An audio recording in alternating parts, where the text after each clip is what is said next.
Las oxazolidinonas, fundamentalmente, es un grupo, tiene una importancia también de tipo, no más que histórica, sino de precisión de lo que es la evolución de los antibióticos.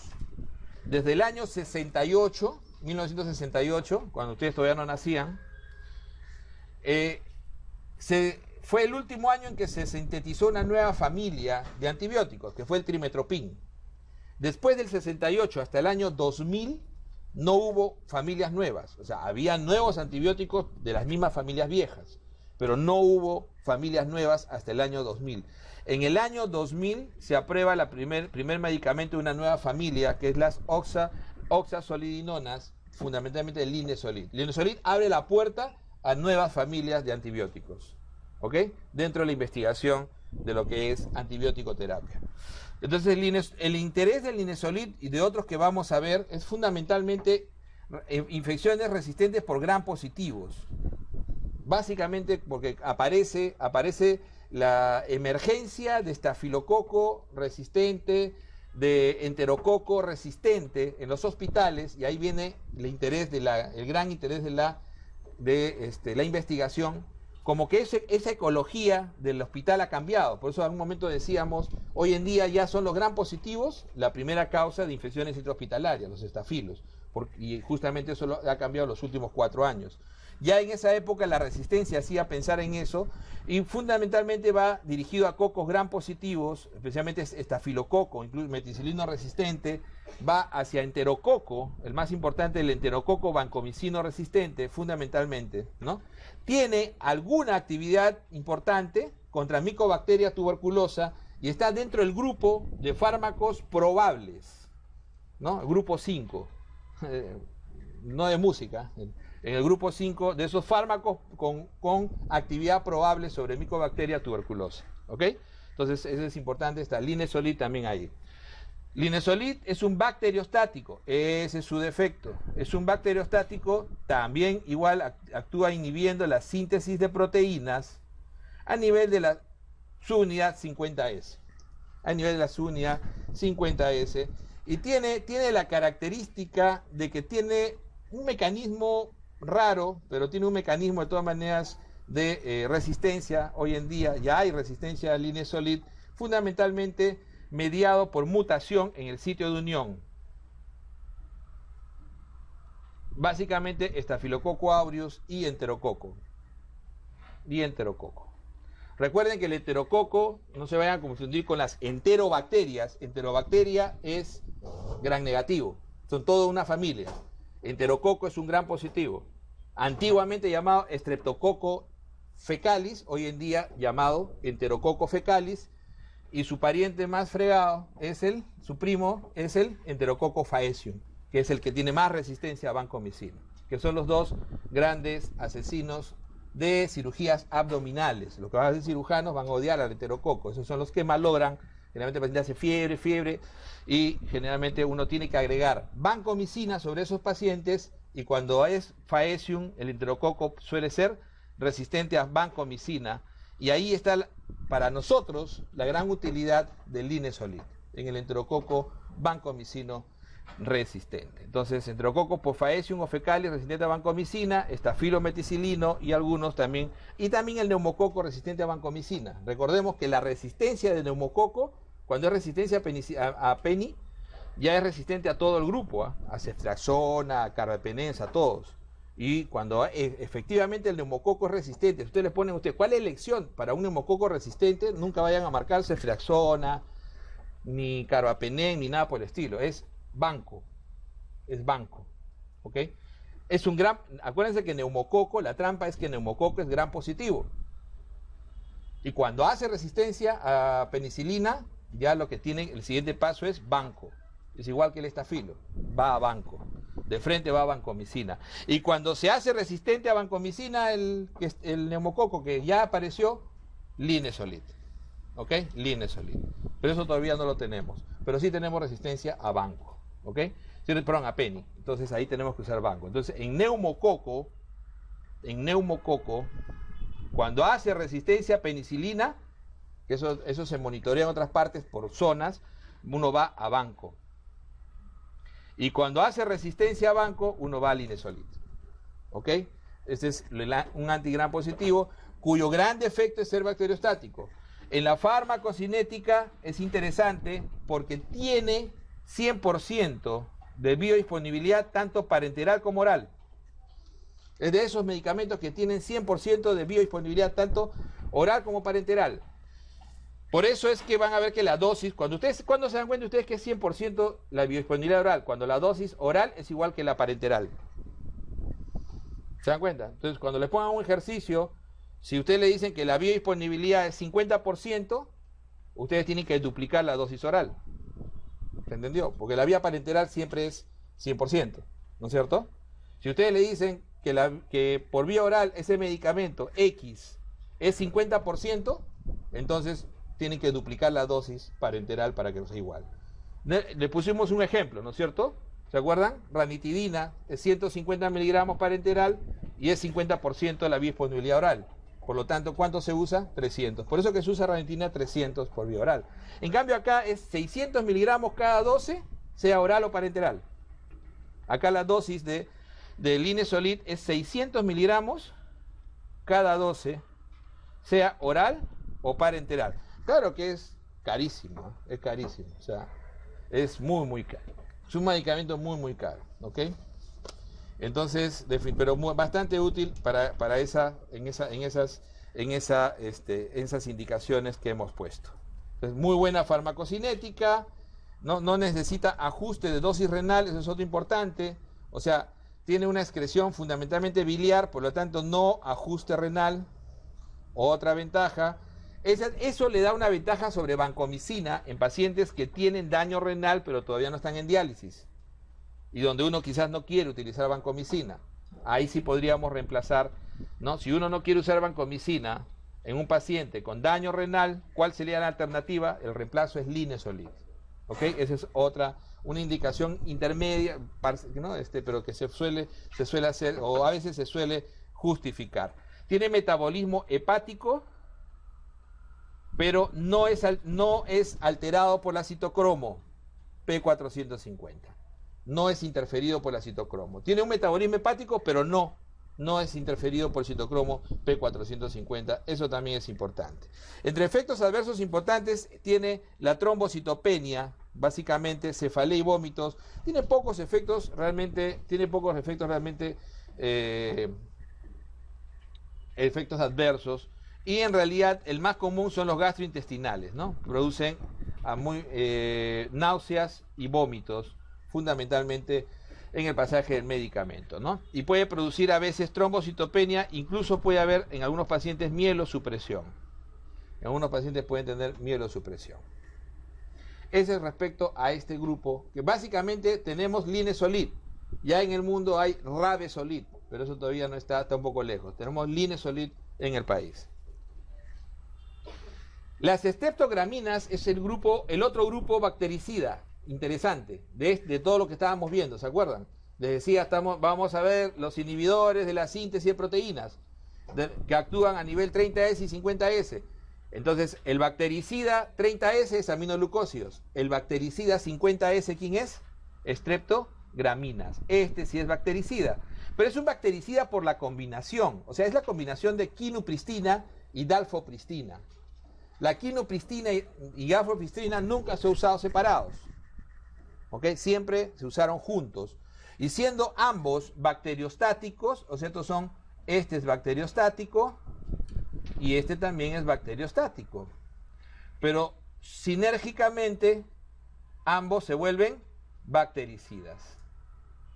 Lo interesante es que el mecanismo de resistencia, que es por mutación del sitio de acción, o sea, la resistencia a streptograminas es por mutación del sitio de acción, lo que hace es dar resistencia a quinupristina nada más, pero no a dalfo.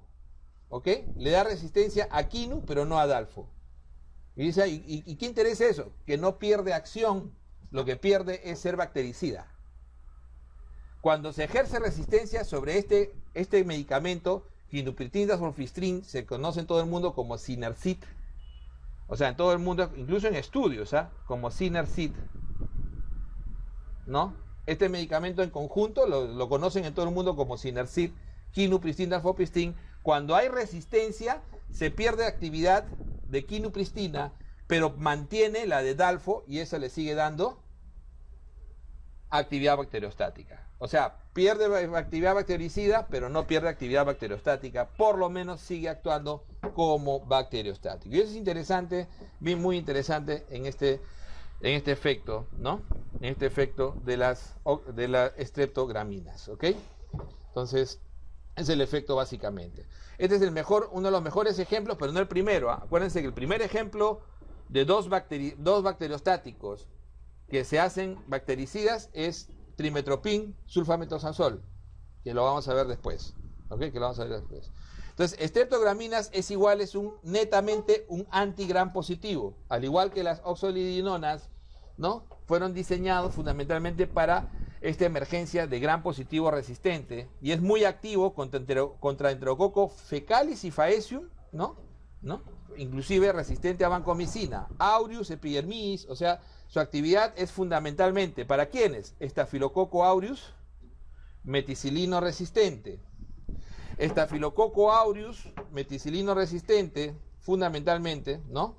Las streptograminas, y enterococo, tanto faecium como enterococo fecalis, resistente a vancomicina, fundamentalmente. Son básicamente parenterales, ¿ok? Parenterales, y tienen metabolismo hepático, y sí son metabolizadas por la citocromo P450, a diferencia de las oxolidinonas. Estos sí son, sí tienen ese defecto de ser inactivadas o activadas por la citocromo P450. Entonces, su utilidad fundamentalmente va a infecciones por enterococo resistentes a vanco, y va a infecciones de piel o partes blandas por estafilo, aunque acá siempre vanco va a ser la elección, o sea, acá va a ser la alternativa, ¿no es cierto?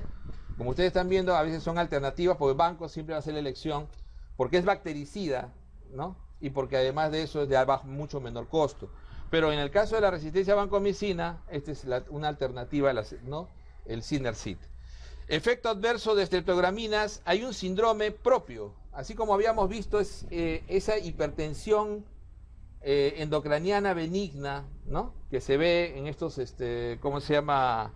En las tetraciclinas, en la tigeciclina, ¿no? Específicamente. Acá hay un síndrome que se ha descrito en este grupo, que es el síndrome mialgia-artralgia, ¿no? Que son pacientes que hacen dolores articulares y miálgicos al mismo tiempo, que a veces les impide incluso hasta moverse, ¿no?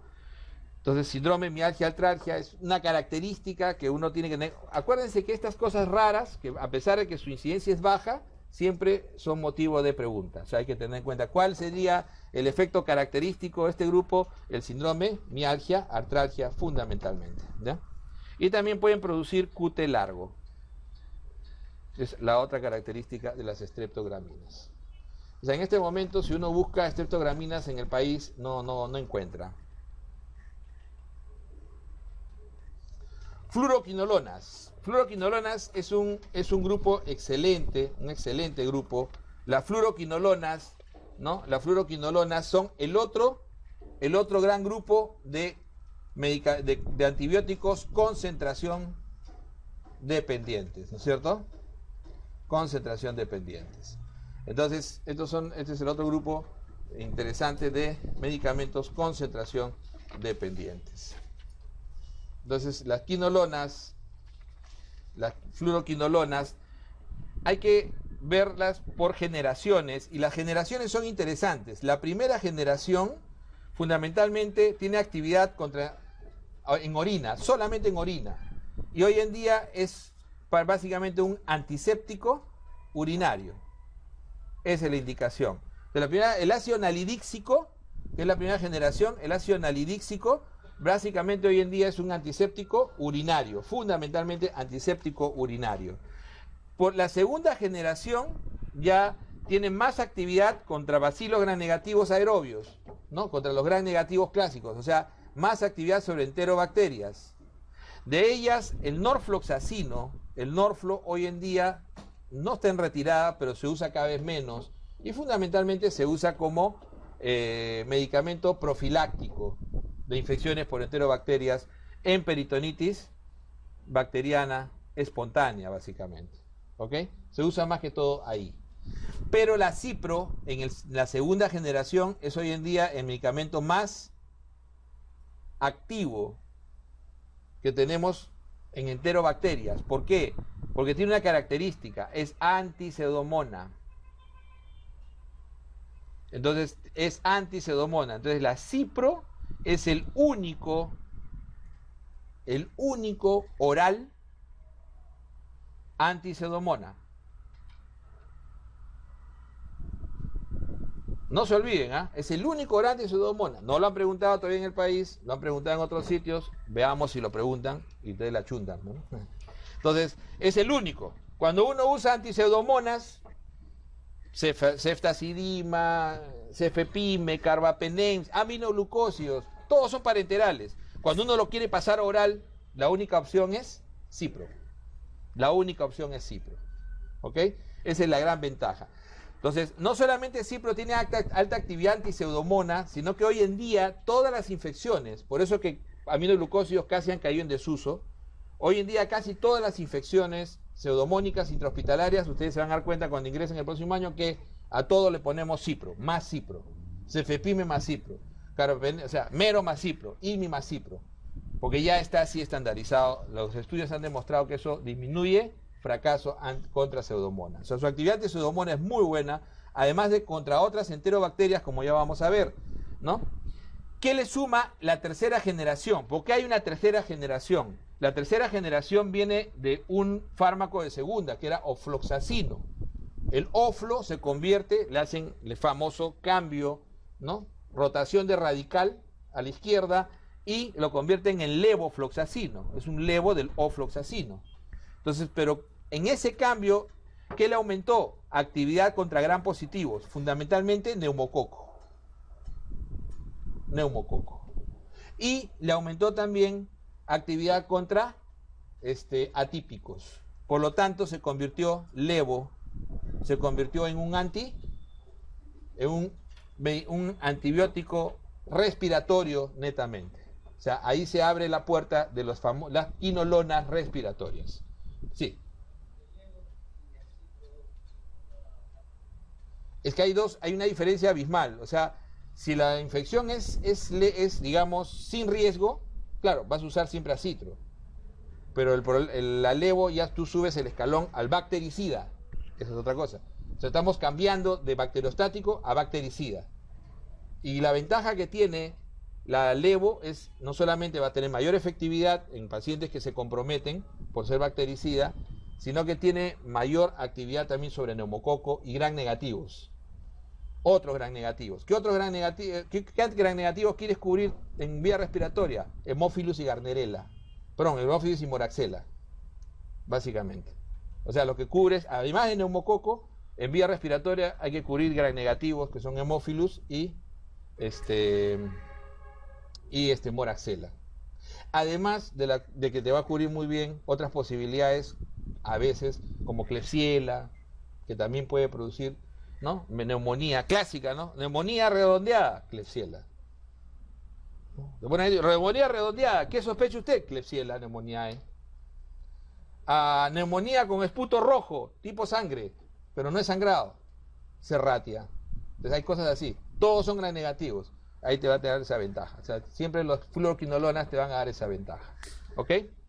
Entonces, fluoroquinolonas es el segundo paso. Ya vamos, no se adelante mucho. En neumo van a ver. El primer paso no tiene factores de riesgo. No usaste antibióticos los últimos 90 días. Tienes un CURP bajo de 1,0, o sea, no lo vas a hospitalizar. Entonces ese paciente va a citro. Basta que ya hayas usado antibióticos los últimos 90 días o tengas algún factor de riesgo, o sea, diabético, renal, insuficiente cardíaco, cáncer, etcétera. Entonces, ese paciente, ¿a qué tiene que ir? A esa misma citro más un betalactámico o a una fluoroquinolona respiratoria. Los gringos, los europeos usan de frente fluoroquinolonas respiratorias, pero porque los tienen por programas. Como nosotros sigue siendo caro, vamos a seguir combinando siempre acitro con amoxiclavulánico, que es lo clásico, ¿no? Entonces, en ese segundo nivel de neumonías que ya tiene factor de riesgo. Y ya si lo hospitalizas, porque tiene un CURP 2 o más, cuando lo hospitalizas, sigues usando fluoroquinolonas respiratorias en el intrahospitalario. O sigues combinando la citro con macróleo, pero en este caso, perdón, con beta-lactámico, pero en este caso el beta-lactámico ya lo subes a un parenteral. Generalmente utilizas ceftriaxona. O usas la fluoroquinolona respiratoria, que puede seguir siendo oral, porque la biodisponibilidad es excelente. Esa es la otra característica de las fluoroquinolonas para arriba. Cipro, todos tienen una excelente biodisponibilidad. Tienen muy buena biodisponibilidad. ¿Y qué pasa en el cuarto nivel? O sea, porque hay una cuarta generación. Miren que recuerden cuando vimos cefalosporinas, cambiar de generación era que le aumentaba una característica más sobre cobertura. Entonces ya estamos viendo que acá le aumentó los aerobios, los bacilos aerobios, ¿no? Acá le aumentó los cocos, ¿no? Y acá le aumentó, ¿qué? Anaerobios. Moxifloxacino, entonces acá le aumenta anaerobios. Ya tiene cobertura sobre anaerobios. Entonces un moxi, por ejemplo, se puede utilizar como monoterapia en bronquiectasias, ¿no? Se puede utilizar como monoterapia en bronquiectasias, en neumonía aspirativa. Por eso es que en esquemas europeos y americanos, moxi es primera elección en la neumonía del geriátrico. Los ancianos, lo primero que usan ellos de frente es moxi, porque tiene esta actividad antianaerobio, donde un anciano tiene mayor predisposición a hacer microaspiración, ¿no? Como mecanismo de infección. Entonces tienen ahí la moxifloxacina. Entonces, excelentes bactericidas, los fluoroquinolonas, que actúan sobre el ADN, ¿no? Sobre el DNA, fundamentalmente por bloqueo enzimático del DNA a nivel de topoisomerasas 2, ¿no? Se unen a la ADN girasa, por unión a la ADN girasa. Entonces, ¿qué termina haciendo? Inhibición. Terminan produciendo una inhibición de la replicación del ADN o DNA. ¿Ok? O sea, en términos simples, el mecanismo de acción de todos ellos es inhibición de la replicación del DNA o ADN por unión a la DNA girasa. Se une acá al ADN girasa o DNA girasa. Ese es el mecanismo básico de acción de las fluoroquinolonas. Estamos bien todavía en tiempo. Entonces, indicación clásica, infección de tracto urinario. ¿Ok? Siempre, especialmente la cipro, vamos viendo indicaciones por grupos. Ya hemos visto que el primero, analísico, simplemente antiséptico. La norflo, simplemente peritonitis bacteriana espontánea, como profilaxia, pre o pos. Ante el riesgo alto, se puede dar. Post tratamiento de peritonitis bacteriana espontánea, se suele dar como profilaxia de recidiva durante un mes. Entonces, esa es la gran utilidad hoy en día en Norflo, básicamente. Ya no se usa, es alternativa en otras cosas, pero ya no tiene mucha utilidad. Mientras que Cipro sí tiene mucha utilidad. Cipro está, ¿no?, en infección urinaria, en complicada y no complicada. Cipro está fundamentalmente en las infecciones abdominales por gram negativos, ¿no? Por gram negativos, es alta actividad contra gram negativos, ¿no?, incluyendo pseudomonas. En diarreas, en la diarrea aguda, sea por salmonela, sea chiguela, o sea, la chiguela, fundamental. Si uno dice chiguela hoy en día en adultos o mayores de 8 años, cipro, ¿ok? Chiguela, fiebre tifoidea, que hoy en día decimos fiebre tifoidea, pero deberíamos hablar de fiebres entéricas, ¿no? Fiebres entéricas, todas las fiebres entéricas, fiebre tifoidea, paratifoidea, y las diarreas por salmonelosis, que hoy en día provocan también bacteriemias por salmonela, ¿no?, son indicación de cipro. Porque cipro tiene la ventaja, en realidad todas, de tener oral y parenteral. Cipro, levo y moxi tienen oral y parenteral. Tienen oral y parenteral. Claro que la cipro es más asequible, ¿no? El parenteral de cipro es más asequible que el de una levo o una moxi, ¿ok? Pero tienen una muy buena actividad. Y como decíamos, no olvidarse, es el único oral anti-pseudomona. El único oral anti-pseudomona, ¿ok? De eso no olvidarse nunca. Además, pasa la barrera hematoencefálica. Y se utiliza también para prevención de meningococcemia.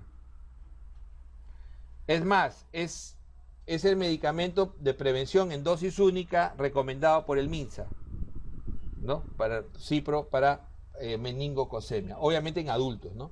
Para meningococcemia, ¿ok? Tiene actividad contra Mycobacterium tuberculosis también, pero fundamentalmente hoy se utiliza, todos tienen actividad, pero hoy se utiliza fundamentalmente Moxi. Dentro del esquema, ¿no?, de fármacos más útiles está Levo y Moxi, pero fundamentalmente hoy en día se usa Moxi, porque ya hay emergencia y resistencia tanto a cipro como a Levo en estos pacientes, ¿ok? Se puede utilizar también en las ETS, ¿no?, como a dosis única incluso, ¿no?, y en la profilaxia de neutropénicos y cirugía urológica, también es importante. Entonces, si uno resume fluoroquinolonas, ITU, gram negativos, enterobacterias, diarreas por enterobacterias, no se olviden, salmonela, shigella, son altamente activos ahí para poder manejar. Neumonía también, en neumonía especial, incluyendo cipro, ¿eh? Cipro tiene actividad antineumococo, no es muy alta, pero tiene. Y como cobertura muy bien pseudomonas, en el intrahospitalario cipro es fundamental. Cipro es fundamental en el intrahospitalario. Y como respiratorios, estos dos grupos, tanto Levo, o sea, tercera y cuarta generación, son fluoroquinolonas netamente respiratorias. Estas son las que, cuando ustedes ven los esquemas, dice usar fluoroquinolona respiratoria. Entonces ya saben ustedes, puede ser Levo o puede ser Moxi. Pero no se olviden de algo más. ¿Qué le habíamos dicho del Levo?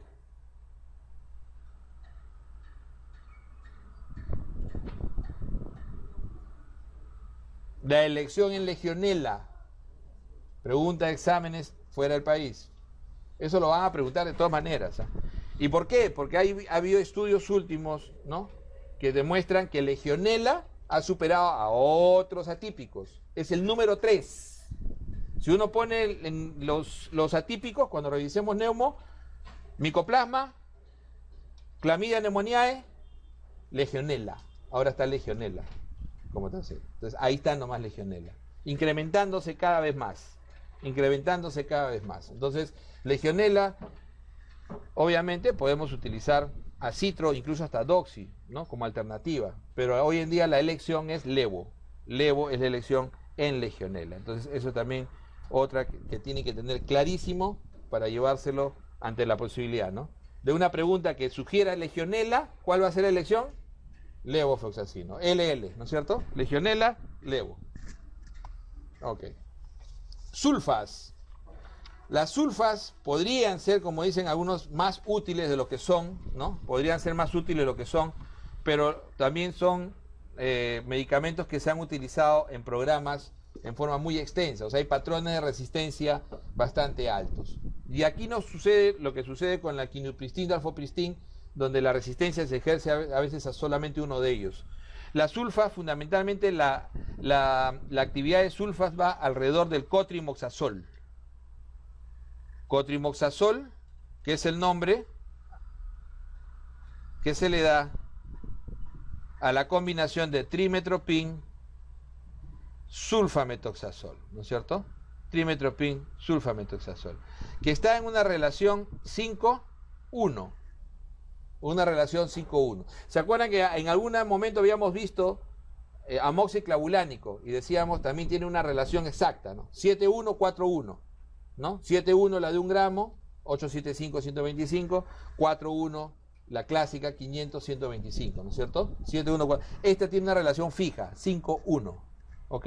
5-1. Entonces uno va en dosis que van así, que van 120 pediátrica, ¿no es cierto? 120 pediátrica, 240 pediátrica, 480 simple, la que le llaman cotrimoxazol simple, y 800, 160 forte.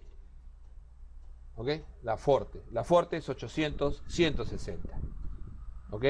Entonces, esas son las dosis clásicas, ¿no? O sea, las presentaciones de el cotrimoxazol, como se suele utilizar.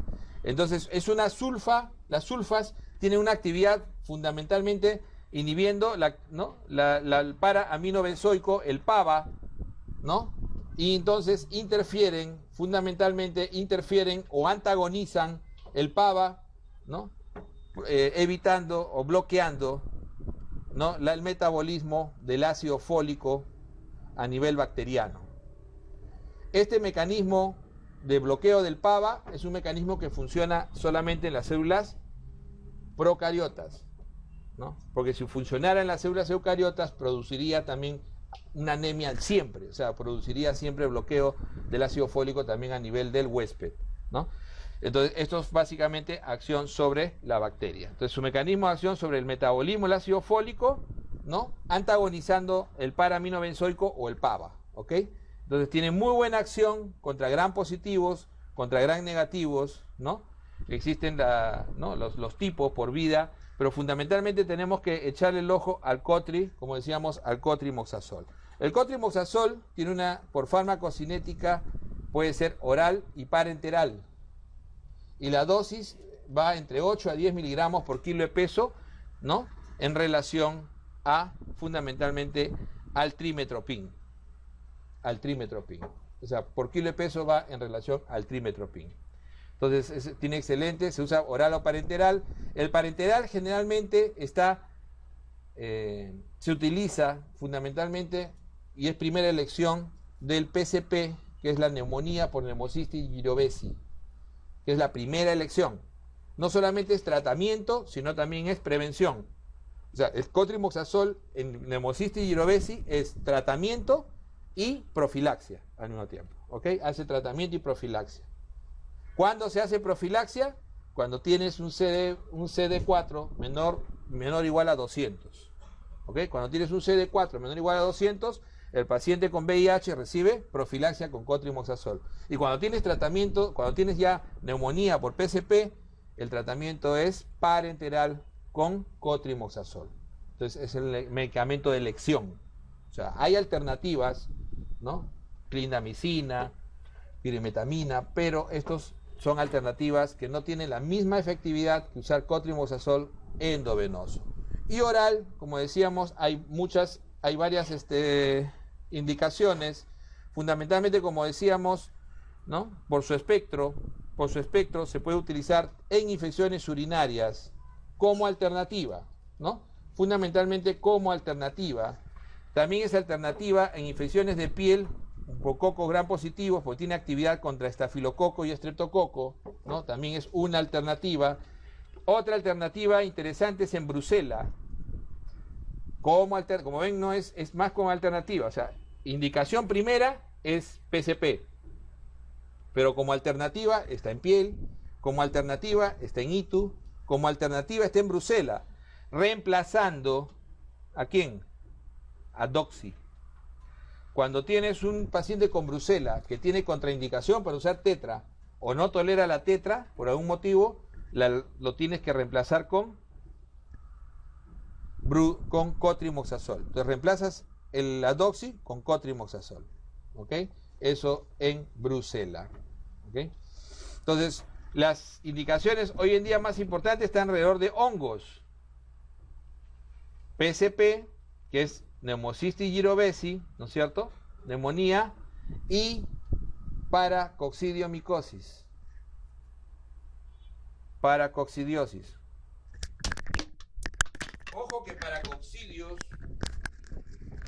Ojo que paracoccidios no es una micosis rara.